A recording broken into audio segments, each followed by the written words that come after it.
আসিফ জফিয়া এই করতে আসিফ জফিয়া এই করতে আসিফ জফিয়া এই আমি দোকানে আসছি এনে দেখি ব্যানার লইয়া কথাবার্তা কাটাকাটি হয়েছে। তখন আমাদের লোকজন তো সবাই আছে। তখন ওই যে যে কি বিয়া ভাই হ্যাঁ থেকে ব্যানার লইয়া মানে ও বুলেটে আইসাই ওর লগে গ্যাঞ্জাম শুরু করে দিছে। গ্যাঞ্জাম কি বিয়া ভাই হইলো মারবার লইছে আর ওই আমার স্বামী আইয়া ওর কয় কি যে সবাই এক যুগের মানে সবাই তো একসাথেই উঠা বসা করি কালি কেন তুমি এরম করতেছো কথা কইতেই ওর কলার ধরে শোয়াই বেলাইছে। আমি কি আমার স্বামীরে মারতাছে আমি কি দেখতে পারবো?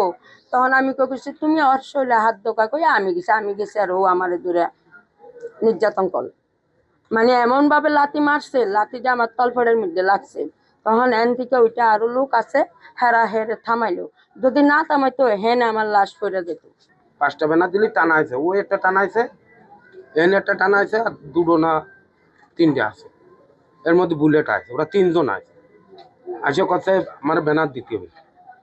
কিবরা ভাই কথা কি যে ব্যানার ভাই ব্যানার তো আমার 10টা, আমি আনিছি 5টা, আর একটু কষ্ট করে দেয় নিয়ে আয় অফিসে, আমার তো আসছে না, আমার তো আরো কম পড়ে গেছে নেই কর পরে। কিন্তু আমি ও কছে না আমার দিয়া লাগবে একটা। কি ভাই কথা আমার শর্ট পড়তেছে, এমপি সাহেব আসবে, হে নিয়ে আসতেছে, এই অফিসে আসবে, আর কোথাও যাবে না, এই জায়গায় আসবে। তো ভাই আমি একটু যদি কাজকর্ম একটু ভালো পরিবেশ না করি তাহলে কিরম একটা হয়ে যায় না? ওই দেখ পানি পরে তুই আমার ব্যানার দে। তা কি ভাই কথা ভাই আমি ব্যানার দেবো না, তুমি যাই অফিসে নিয়ে আসো। তা তুই ব্যানার দিবি না কেন কর তুমি? ওরা ওই মানে বেঞ্চ সহ মাথাতে ধাক্কা।